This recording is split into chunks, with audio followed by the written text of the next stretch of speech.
അല്ല, കോടതിയിൽ ഇന്ന് നമ്മൾ ബെയിൽ അപ്ലിക്കേഷൻ ഫയൽ ചെയ്തു. ബെയിൽ അപ്ലിക്കേഷൻ കൺസിഡർ ചെയ്യാനായിട്ട് 2-ാം തീയതിയിലേക്ക് വെച്ചിട്ടുണ്ട്. അപ്പം തന്നെ അവർ ഒരു കസ്റ്റഡി അപ്ലിക്കേഷൻ ഇട്ടിരുന്നു, അത് അനുവദിച്ചിട്ടുണ്ട്. നാളെ 5 മണി വരെ കസ്റ്റഡി അപ്ലിക്കേഷൻ കൊടുത്തിട്ടുണ്ട്. എന്തോ വാദങ്ങളെല്ലാം നമുക്ക് നമ്മുടെ പാർട്ടി ഒരു കക്ഷികാരോട് നമുക്ക് അങ്ങനെ പറയാനായിട്ട് പറ്റില്ല. ഭാവിയിൽ അതൊരു ഓർഡർ ആയിട്ട് വരുമ്പോൾ നമുക്ക് എല്ലാവർക്കും അതറിയാൻ പറ്റും. ഓക്കെ, വേറെ ഒന്നും പറയാനില്ല. ഈ തുടർ നടപടികൾ ആളെ ഇൻവെസ്റ്റിഗേഷന് വേണ്ടിയിട്ട് ഭാഗമായിട്ട് ആൾ ഇവിടെ നിന്ന് കൊണ്ടുപോകും. ഇൻവെസ്റ്റിഗേഷനെല്ലാം നടത്തും. അതിനുശേഷം നാളെ ഇവിടെ ഹാജരാക്കും. ഈ ലഹരിയുമായി ബന്ധപ്പെട്ട കേസ് എന്തെങ്കിലും വേറെ ഇല്ല, വേറെ ഒന്നും.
ഇല്ല, ഇപ്പം ഈ പ്രതി ഹിരൺദാസ് എന്നുള്ള ആളാണ്, 30 വയസ്സ്. ഏകദേശം കാര്യങ്ങൾ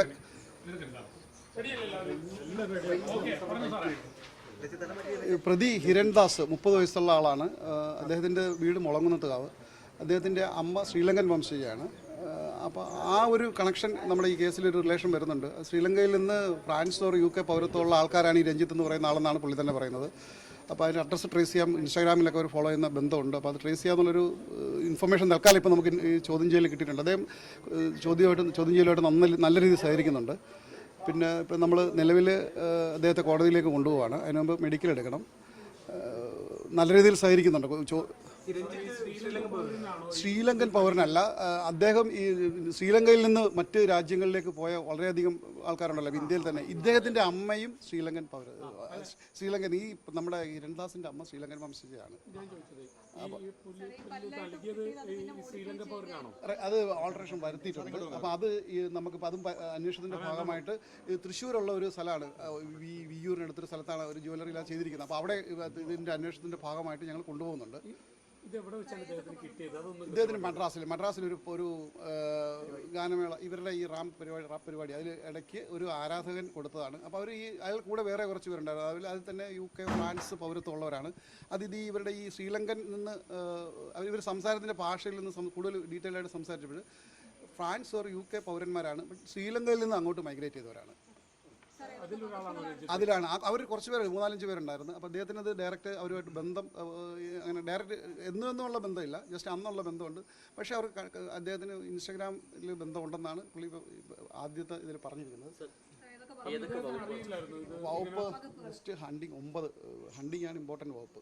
അതിൽ 3 to 7 years വരെ പണിഷ്മെൻ്റ് ഉണ്ട്, മാക്സിമം 7. പിന്നെ 25,000 അല്ലാതെ ഉള്ളത്. പിന്നെ ഈവൻ ഹണ്ടിങ്ങിൻ്റെ ഒരു പൊസിഷൻ ഇല്ലെങ്കിൽ ഉള്ളത് ഇല്ലിസിറ്റ് അനധികൃതമായി ഇത് കയ്യിൽ വയ്ക്കുന്നത്, അതും കുറ്റകരമാണ്. ആ 2 കേസുകളാണ് ഇപ്പോൾ അദ്ദേഹത്തിൻ്റെ പേരിൽ മേജറായിട്ടുള്ളത്. പിന്നീടുള്ളത് ഗിഫ്റ്റ് എന്ന് പറയുന്ന അറിഞ്ഞോ അറിയാതെ വൈൽഡ് ലൈഫ് ആർട്ടിക്കിൾസ് ഒന്നും കൈവശം വെക്കാനായിട്ട് നിയമപരമായി അനുവദിക്കുന്നില്ല.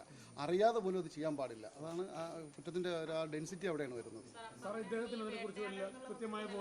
വേട്ടയാട് ഇയാൾക്ക് കൊടുത്തിരിക്കുന്ന ആൾ എങ്ങനെ കിട്ടിയെന്നുള്ള ഒരു പ്രൊവിഷൻ നമുക്ക് അറിയാൻ പറ്റുന്നില്ല. അത് ഫർദർ ഇൻവെസ്റ്റിഗേഷനിൽ വേട്ടയിൽ ഇയാൾക്ക് ബന്ധമില്ലെങ്കിൽ ഇയാളെ വേട്ട എന്നുള്ള പ്രശ്നം ഒഴിവാക്കി രഞ്ജിത്ത് എന്ന് പറയുന്ന ആളാണ്. അതിൻ്റെ ശരിക്കും അന്വേഷണം നടന്നുകൊണ്ടിരിക്കുമ്പോഴത്തേക്കും നമുക്ക് അതിൻ്റെ ഇടയിൽ ആ സ്റ്റേജ് നിലവിൽ ഹണ്ടിങ്ങിൻ്റെ പ്രശ്നമുണ്ട്. ഉപയോഗിക്കാൻ പാടില്ലാത്ത സാധനമാണ്. ഇല്ല, ഇപ്പോൾ പുലിപ്പല്ലാണെന്നോ ഒറിജിനലാണോ ഒന്നും അദ്ദേഹത്തിന് അന്ന് അറിയില്ലെന്നാണ് പുള്ളി പറയുന്നത്. പുലിപ്പല്ലാണെന്ന് വനംവകുപ്പിന് ബോധ്യപ്പെട്ടു. ഞാൻ പ്രിലിമിനറി ഇൻവെസ്റ്റിഗേഷൻ പുലിപ്പല്ല് തന്നെയാണെന്ന് നമുക്ക് ഉത്തമ വിശ്വാസം വന്നിട്ടുണ്ട്. ഇനി ഇതിൻ്റെ ടെസ്റ്റിനും മറ്റു കാര്യങ്ങൾക്കുമായിട്ട് അയക്കും. അത് കോടതിയാണ് അയക്കുന്നത്. അല്ല, പുള്ളി കൈ കിട്ടുമ്പോഴത്തേക്ക് ഒരു ഗിഫ്റ്റ് എന്നുള്ള നിലയിലാണ് പുള്ളി എഴുതുന്നത്. പുള്ളി അന്വേഷണമായിട്ട് നല്ല രീതിയിൽ സഹകരിക്കുന്നുണ്ട്. നമുക്ക് തീർച്ചയായിട്ടും അയാളാണല്ലോ അത് കൊടുത്തിരിക്കുന്നത്. അപ്പോൾ അതിൻ്റെ ഒറിജിനൽ ആക്ച്വലി ഇപ്പോൾ ഇയാളിൽ നിന്ന് അദ്ദേഹത്തിലേക്ക് മാറും. അദ്ദേഹമാണ് റിയൽ, അദ്ദേഹത്തിന് എവിടെ നിന്ന് കിട്ടി എന്നുള്ളതാണ് ഞാൻ അന്വേഷിക്കേണ്ടത്.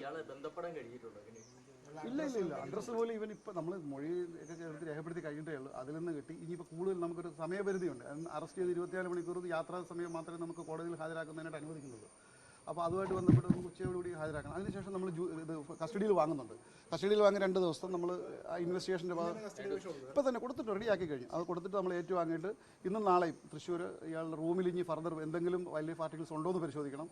ഇപ്പോൾ 2 തെളിവെടുപ്പിൻ്റെ ഭാഗമായിട്ട് പിന്നീട് ഇയാൾ മൊഴിയിലും ഈ പറഞ്ഞ ഇൻസ്റ്റാഗ്രാമിലൊക്കെ അയാൾക്ക് ഫോളോ ചെയ്യുന്ന ആളാണോ എന്നെങ്കിൽ അയാളുടെ ഡീറ്റെയിൽസ് ഒക്കെ നമുക്ക് ട്രേസ് ചെയ്യാൻ പറ്റും. ഫോൺ ഇപ്പോൾ നിലവിൽ പോലീസിൻ്റെ കയ്യിലാണ്. അന്വേഷണത്തിൻ്റെ ഭാഗമായിട്ട് നമ്മളത് ചോദിച്ച് വാങ്ങും. നമുക്ക് പോലീസിൽ ബന്ധപ്പെട്ട് കഴിഞ്ഞാൽ ഇയാളുടെ പേഴ്സണൽ ഫോണ് മറ്റു കാര്യങ്ങൾ അല്ല ഇൻസ്റ്റാഗ്രാമിൽ കയറാനുള്ള ഫോണില്ല, നമ്മുടെ ഫോണിൽ നിന്ന് അയാൾക്ക് അയാളുടെ ID വെച്ച് കയറാമല്ലോ. കയറിയിട്ട് നമുക്ക് ആ അന്വേഷണത്തിൻ്റെ ഭാഗമായിട്ട് അത് ചെയ്യണം. അദ്ദേഹം തന്നെ പറഞ്ഞ് ചെയ്യാം. ഇപ്പം നമുക്ക് അങ്ങനെ ഒരു സമയപരിധിയുണ്ട്. കോടതിയായിട്ട് ബന്ധപ്പെട്ട് നിയമ നടപടികൾ 2 ദിവസത്തേക്കാണ് ചോദിക്കുന്നത്. അതായത് അടുത്ത അന്വേഷണം എന്ന് പറയുന്നത് രഞ്ജിത്തിലേക്കാണ്. ഇത് ഇല്ല, ഇദ്ദേഹത്തെ ഇനി ഇപ്പം ചോദ്യം ചെയ്ത് രഞ്ജിത്ത് അല്ലാതെ വേറെ ഇപ്പോൾ ആദ്യത്തെ ഒരു ഇതിൽ പുള്ളി കുറച്ച് ടെൻഷനിലൊക്കെ. പക്ഷെ അന്ന് കുറേ അധികം സംസാരിച്ചിരുന്നു. ഈ 2024 ജൂൺ ജൂലൈ മാസങ്ങളിലാണ് ആ പ്രോഗ്രാം നടന്നത് മദ്രാസിൽ. അപ്പോൾ അതുമായിട്ട് ബന്ധപ്പെട്ട് ഇവർ കുറച്ച് നേരം സംസാരിച്ചിരുന്നു. അപ്പോൾ ആ ഒരു സ്ലാങ്ങിൽ നിന്നാണ് ശ്രീലങ്കയിലാണ് അപ്പോൾ കൂടുതൽ പരിചയപ്പെട്ടപ്പോൾ ഇദ്ദേഹത്തിൻ്റെ